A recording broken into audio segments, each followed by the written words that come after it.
Hello दोस्तों, समाज वाटिका channel में आप सबों का स्वागत है। मैं विमल सर। आज हम बिहार बोर्ड एनसीईआरटी बुक कक्षा 7 विषय नागरिक जीवन के चैप्टर नंबर 6 को देखेंगे।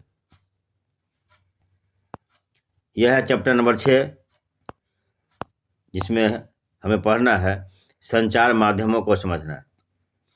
तो इस चैप्टर का यानी इस अध्याय का यह दूसरा वीडियो है। पहले वीडियो में हम इस अध्याय के ऊपर के जो अनुच्छेद है उसका अध्ययन किए थे, यानी हम इस अनुच्छेद के जो प्रमुख टॉपिक है संचार माध्यम और तकनीक,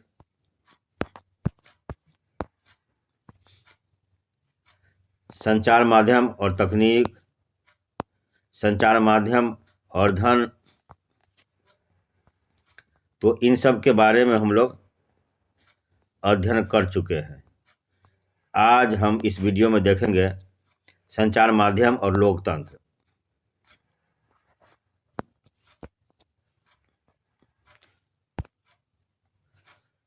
तो चलिए अब हम इस चैप्टर के इस अनुच्छेद को शुरू करते हैं।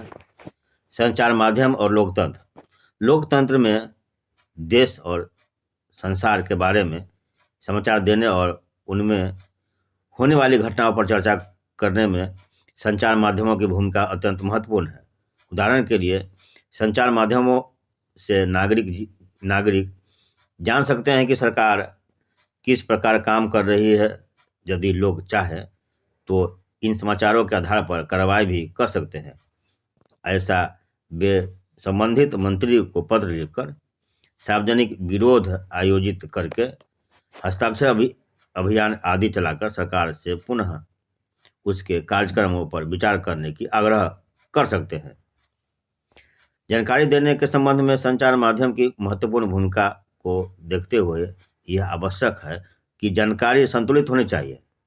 आइए अगले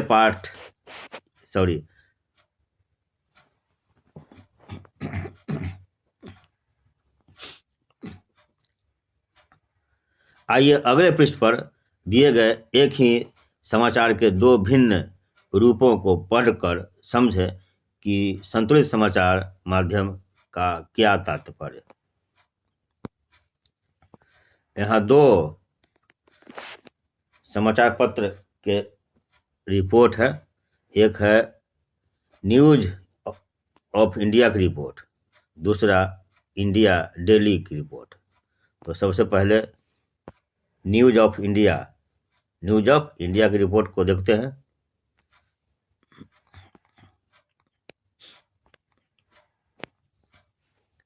प्रदूषण फैलाने वाले कारखानों पर वज्रपात, विरोधियों द्वारा चक्का जाम, यातायात रोका।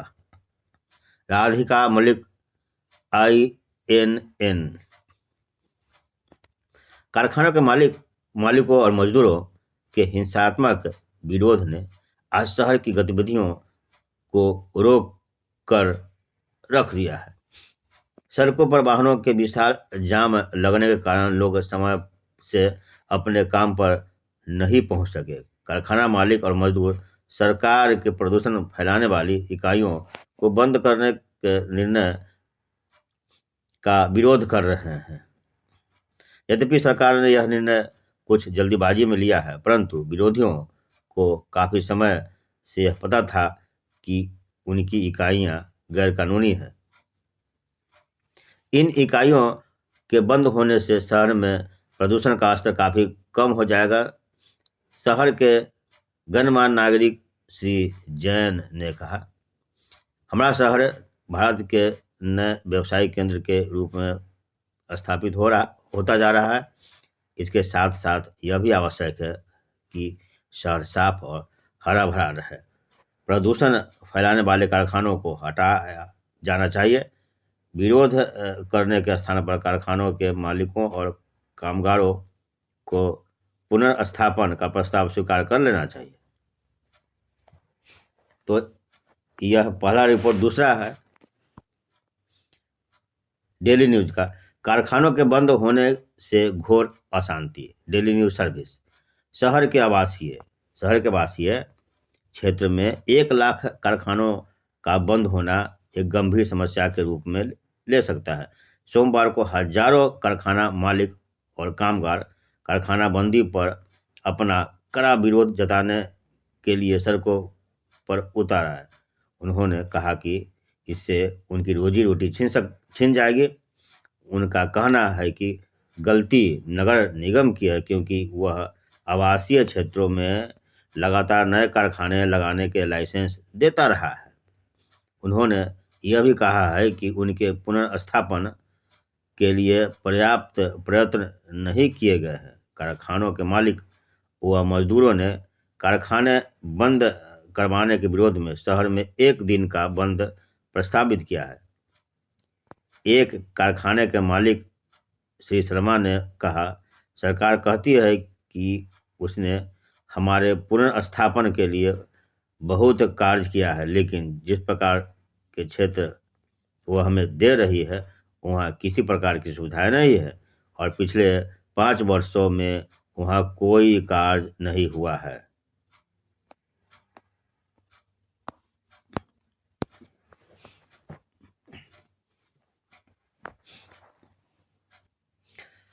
क्या दोनों समाचार पत्रों में दिया गया उपर्युक्त विवरण एक जैसा है? आपके विचार से इनमें क्या क्या समानताएं और अंतर है? आगे देखते हैं वास्तविकता तो यह है कि यदि आप इनमें से केवल एक समाचार पत्र पढ़ेंगे तो विषय का एक ही पक्ष जान पाएंगे। यदि आपने न्यूज ऑफ इंडिया पढ़ा होता तो आपको विरोधियों की बातें व्यर्थ उत्पात लगती। उनका यातायात व्यवस्था में बाधा उत्पन्न करना और अपने कारखानों से शहर में प्रदूषण फैलाते रहना आपके मन में उनकी बुरी छवि अंकित करता। दूसरी ओर यदि आपने इंडिया डेली पढ़ा होता तो आप जानते कि कारखाने बंद होने पर बहुत से लोग अपनी रोजी रोटी खो देते हैं, क्योंकि पुनर्स्थापन के प्रयास अपर्याप्त है। इन दोनों में से एक भी विवरण संतुलित नहीं है। संतुलित रिपोर्ट वह होती है जिसमें किसी भी विषय पर हर दृष्टि से चर्चा की जाती है, फिर पाठकों को स्वयं अपनी राय बनाने के लिए स्वतंत्र छोड़ दिया जाता है। संतुलित रिपोर्ट लिख पाना संचार माध्यमों के स्वतंत्र होने पर निर्भर करता है। स्वतंत्र समाचार माध्यमों से तात्पर्य यह है कि उनके द्वारा दिए जाने वाले समाचारों को कोई भी नियंत्रित या प्रभावित न करे। समाचार का विवरण देने में कोई भी उन्हें निर्देशित न करे कि उनमें क्या सम्मिलित किया जाना है और क्या नहीं। लोकतंत्र में स्वतंत्र समाचार माध्यमों का होना अत्यंत महत्वपूर्ण है, जैसा कि आपने ऊपर पढ़ा है।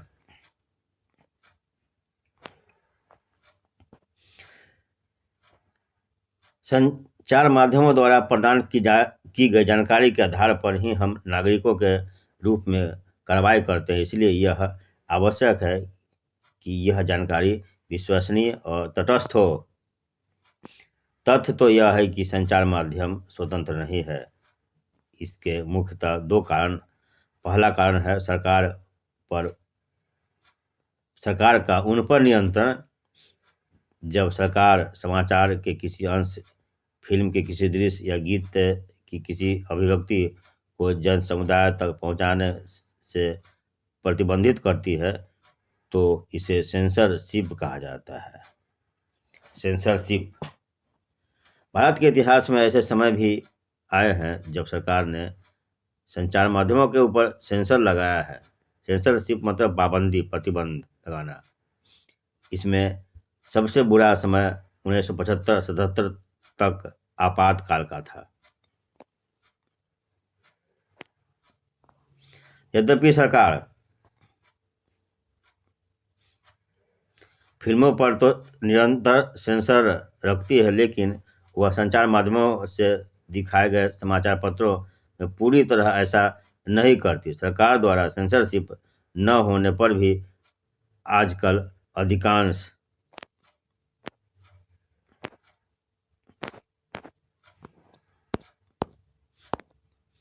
समाचार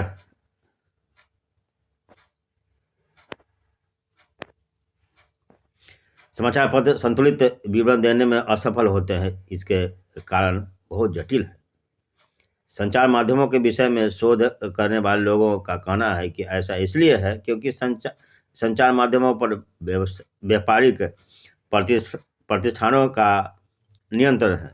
कई बार किसी विवरण के एक पक्ष पर ही ध्यान केंद्रित कराना इनके हित में होता है। संचार माध्यमों द्वारा निरंतर धन की आवश्यकता और उसके लिए विज्ञापनों पर निर्भरता के कारण भी उन लोगों के विरोध में लिखना कठिन हो जाता है जो विज्ञापन देते हैं। इसलिए व्यापार से गहन जुड़ाव होने के कारण अब संचार माध्यमों को स्वतंत्र नहीं समझा जाता है। इसके अतिरिक्त संचार माध्यम किसी मुद्दे के खास पक्ष पर इसलिए भी ध्यान केंद्रित करते हैं क्योंकि उन्हें विश्वास है कि इससे विवरण रुचिकर हो जाएगा। इसी तरह यदि वे किसी विषय पर जन समर्थन बढ़ाना चाहते हैं तो भी मुद्दे के एक पक्ष पर ही ध्यान केंद्रित करते हैं। यहाँ दिया हुआ है टीवी या टेलीविज़न हमारे साथ क्या करता है और हम टेलीविज़न के साथ क्या कर सकते हैं।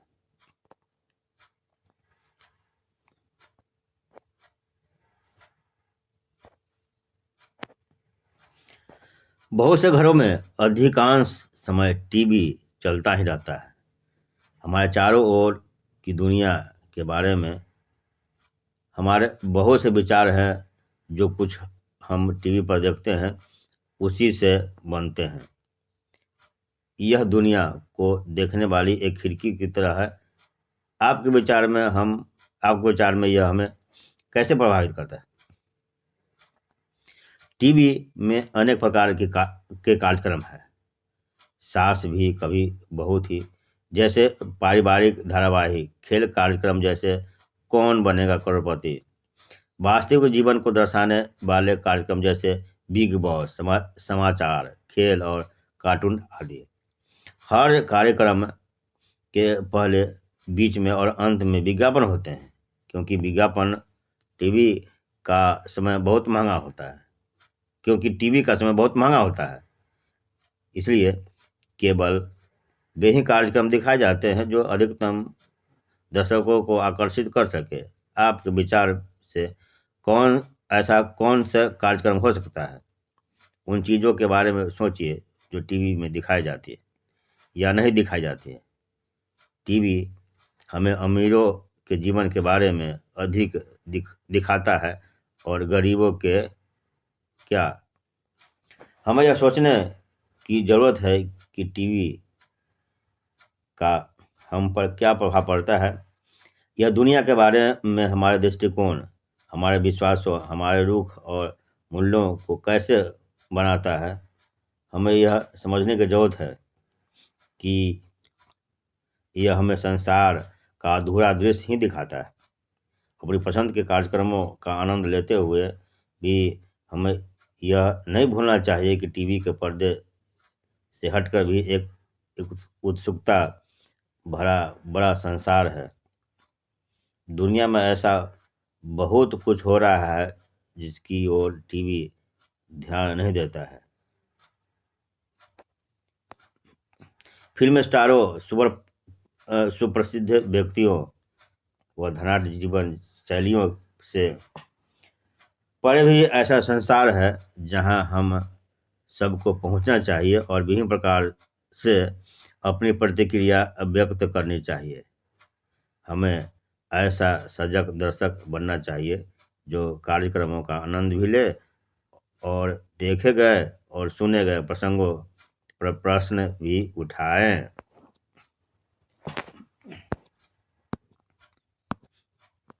आगे है मसौदा तय किया जाना, तो इसे हम अगले वीडियो में देखेंगे। इस वीडियो को हम यहीं समाप्त करते हैं, और चलने से पहले आपसे पुनः रिक्वेस्ट है कि इस वीडियो को आप लाइक और शेयर जरूर करें, तथा इस चैनल को यानी समाज वाटिका चैनल को आप सब्सक्राइब करें। तो चलिए मिलते हैं अगले वीडियो में, जिसमें हम आगे पढ़ेंगे मसौदा तय किया जाना। तो तब तक के लिए जय हिंद, जय भारत।